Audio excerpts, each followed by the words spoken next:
Nakikita mo ba itong hawak natin na 25 centimo coin na year 1992? Small type.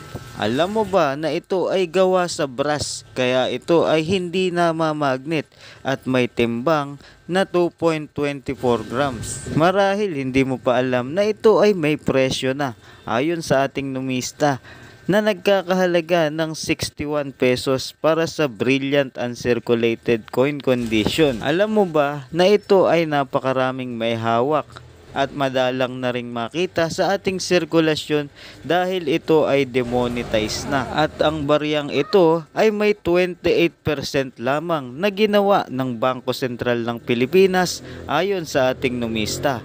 Sa iyong palagay, saan ito nararapat? Sa hard to find ba o sa semi-hard to find? Maaari mo bang ibahagi ang iyong kaalaman about sa bariyang ito? Maraming salamat po.